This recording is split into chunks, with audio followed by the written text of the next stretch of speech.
Oke, salam dan salam sejahtera. Dan pencerahan saya berkenaan dengan tuntutan saman yang dibuat oleh Yang Amat Berhormat Perdana Menteri terhadap ahli Parlimen Kuala Terengganu iaitu Datuk Ahmad Amzad Hasim atas dakwaan mengeluarkan kenyataan berbau fitnah bahawa beliau berbohong menerima gaji RM1 ketika menjadi penasihat ekonomi Selangor. Dan apa yang kita lihat di sini dalam penyataan tuntutan yang dibuat oleh pengurusi Pakatan Harapan iaitu Datuk Seri Anwar Ibrahim telah pun mendakwa pada 7 Disember lalu defendant telah membuat beberapa kenyataan kepada kumpulan pelanggan semasa menjamu selera di sebuah restoran. Dan saya juga ada melihat video ini dan saya lihat kenyataan yang dikeluarkan itu betul-betul boleh menjejaskan ada putusi Datuk Seri Anwar Ibrahim.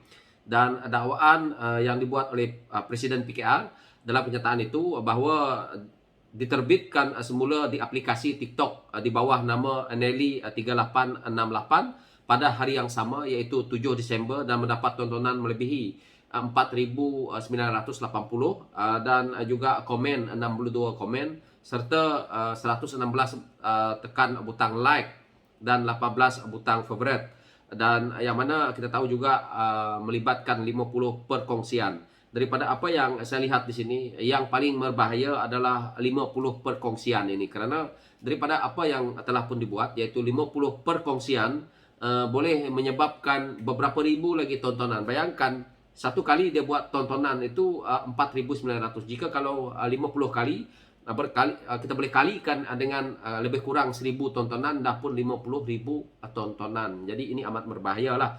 So ini mengikut perkiraan saya sebagai orang yang membuat blog, kita yang membuat media, jadi kita faham daripada apa yang berlaku iaitu 50 perkongsian itu amat besar. Dan ini adalah satu fitnah yang sepatutnya ahli Parlimen Kuala Terengganu tidak buat, kerana ini tidak baik. Dalam politik sebenarnya sepatutnya jangan menabur fitnah.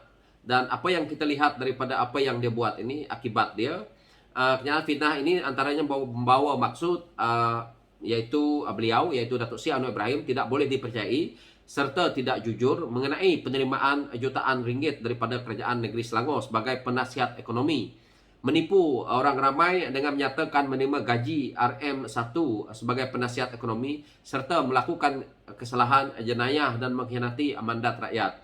Dan apa yang saya lihat di sini, Datuk Seri Anwar Ibrahim mendakwa kenyataan fitnah itu palsu dan berniat jahat dan mempelekehkannya dan mempunyai message yang sangat tidak disanjungi di peringkat negara dan antarabangsa kerana beliau menentang rasuah.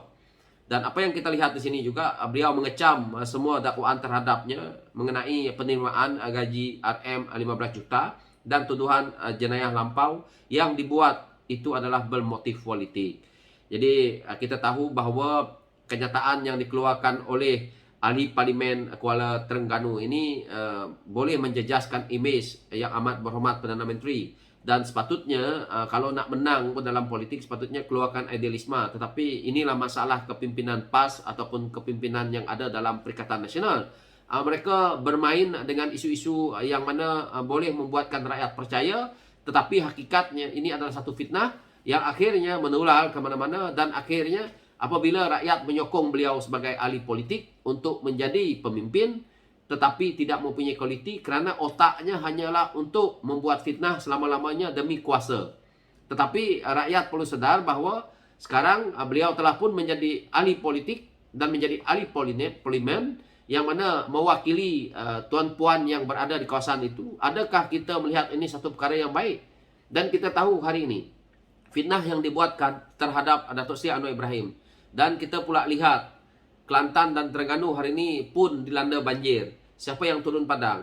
Tidak lain tidak bukan Yang Amat Berhormat Perdana Menteri Datuk Seri Anwar Ibrahim yang telah pun difitnah oleh mereka juga yang membantu. Jadi inilah politik yang pada saya yang dibuat oleh pemimpin-pemimpin PAS, pemimpin-pemimpin bersatu. Mereka tidak ada integriti dalam berpolitik.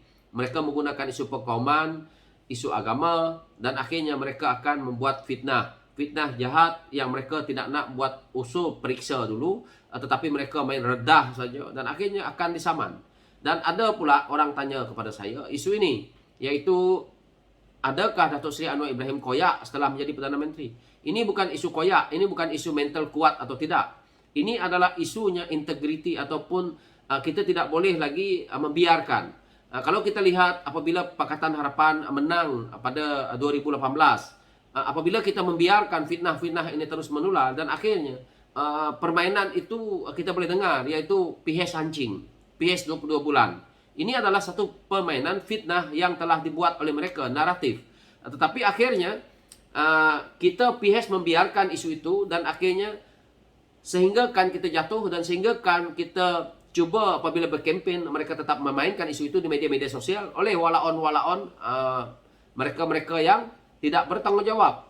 Dan hari ini kalau kita membiarkan isu ini, kalau kita kata Datuk Seri Anwar Ibrahim koyak, kita boleh lihat bahwa jika kita amalkan perkara ini semula, maka dia akan terus menular lagi. Jadi hari ini kita menghentikan perkara ini daripada awalnya, maka kita boleh melihat kebenarannya juga, yaitu jika betul Datuk Seri Anwar Ibrahim bersalah atas dakwaan menerima gaji RM 15 juta, maka ahli parlimen Kuala Terengganu boleh menanglah dalam tuntutan saman ini. Tapi kalau dia kalah, maka dia kena berdepanlah dengan tindakan undang-undang yang mana kamu berani buat, beranilah tanggung.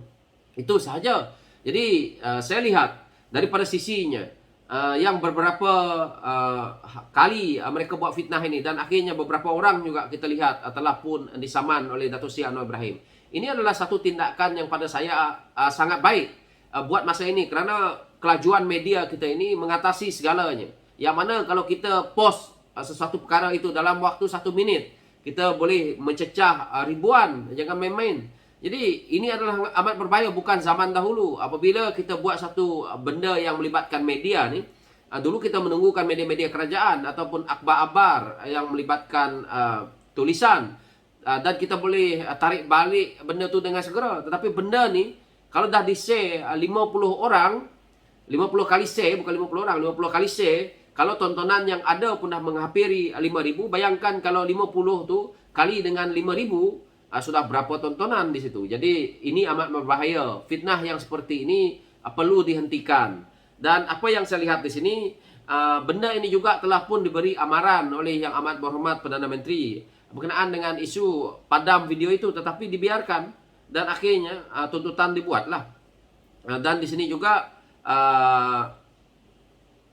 Datuk Seri Anwar Ibrahim juga berkata dalam mengucapkan kata-kata fitnah itu, defender dengan jelas sengaja nak berniat jahat apabila dia mengendahkan jawapan rasmi bekas Menteri Besar Selangor Tan Sri Abdul Khalid Ibrahim semasa persidangan Dewan Undangan Negeri Selangor pada 27 Mac 2012. Dan Abdul Khalid menyatakan bahawa gaji Anwar sebagai penasihat ekonomi negeri Selangor hanyalah berjumlah simbolik RM1.